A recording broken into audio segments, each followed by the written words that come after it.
और चलिए सुनवाते प्रधानमंत्री नरेंद्र मोदी ने क्या कुछ कहा है। प्राण देना भी श्रेष्ठ है। श्री गुरु तेग बहादुर जी ने भी सत्य, न्याय और आस्था की रक्षा को अपना धर्म माना और इस धर्म की रक्षा उन्होंने अपने प्राण देकर की।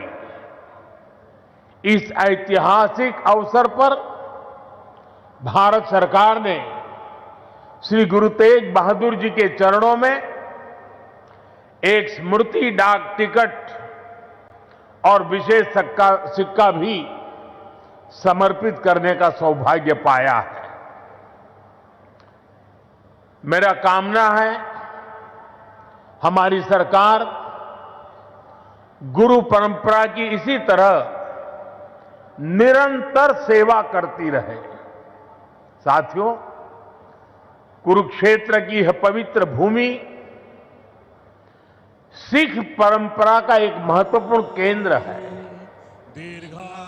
इस भूमि का सौभाग्य देखिए, सिख परंपरा के लगभग सभी गुरु अपनी पावन यात्रा के दौरान यहां आए।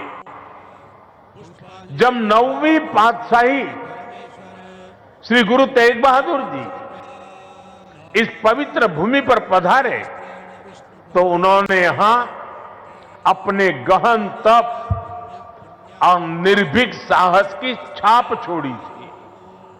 साथियों, श्री गुरु तेग बहादुर जी जैसे व्यक्तित्व इतिहास में विरले ही होते हैं। उनका जीवन, उनका त्याग, उनका चरित्र बहुत बड़ी प्रेरणा है। मुगल आक्रांताओं के उस काल में गुरु साहब ने वीरता का आदर्श स्थापित किया। हम सब जानते हैं कि श्री गुरु तेग बहादुर जी के शहीद होने से पहले क्या हुआ था। मुगल आक्रांताओं के उस काल में कश्मीरी हिंदुओं को जबरन धर्मांतरण किया जा रहा था। इस संकट के बीच पीड़ितों के एक दल ने गुरु साहब से सहयोग मांगा। तब से गुरु साहब ने उन पीड़ितों को जवाब दिया था कि आप सब औरंगजेब को साफ साफ कह दें, यदि श्री गुरु तेग बहादुर इस्लाम स्वीकार कर लें तो हम सब इस्लाम धर्म अपना लेंगे।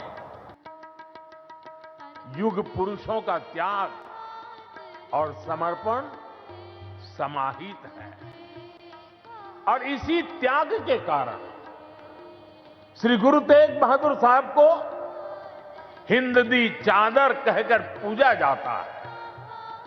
साथियों, हमारे गुरुओं की परंपरा हमारे राष्ट्र के चरित्र, हमारी संस्कृति और हमारी मूल भावना का आधार है। और मुझे संतोष है कि पिछले 11 वर्षों में हमारी सरकार ने इस पावन परंपराओं को, सिख परंपरा के हर उत्सव को राष्ट्रीय उत्सव के रूप में भी स्थापित किया है।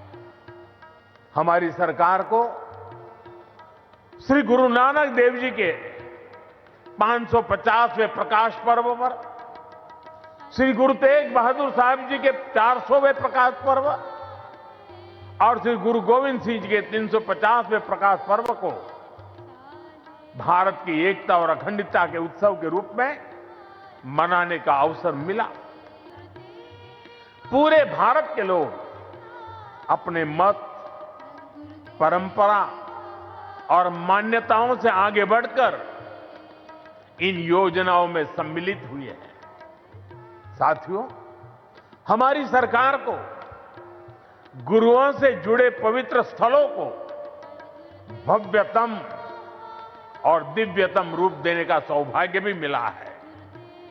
बीते एक दशक में अनेक ऐसे अवसर आए हैं जब मैं व्यक्तिगत रूप से गुरु परंपरा के आयोजनों का हिस्सा बना, कुछ समय पहले जब अफगानिस्तान से गुरु ग्रंथ साहब के 3 मूल स्वरूप भारत आए थे, तो यह हर देशवासी के लिए गौरव का क्षण बना था। साथियों, हमारी सरकार ने गुरुओं के हर तीर्थ को आधुनिक भारत के स्वरूप से जोड़ने का प्रयास किया है। करतारपुर कॉरिडोर का काम पूरा करना हो, हेमकुंड साहिब में रोपवे प्रोजेक्ट के निर्माण करना हो, आनंदपुर साहिब में विरासत-ए खालसा संग्रहालय का विस्तार हो, हमने गुरुजनों की गौरवशाली परंपरा को अपना आदर्श मानकर इन सारे कामों को पूरी श्रद्धा से पूरा करने का प्रयास किया है। साथियों, हम सभी जानते हैं कि कैसे मुगलों ने वीर साहिबजादों के साथ भी क्रूरता की सारी सीमाएं पार कर दी थी। वीर साहिबजादों ने उनको दीवार में चुना जाना स्वीकार किया, लेकिन अपने कर्तव्य और धर्म का मार्ग नहीं छोड़ा। इन्हीं आदर्शों के सम्मान के लिए अब हम हर साल 26 दिसंबर को वीर बाल दिवस मनाते हैं।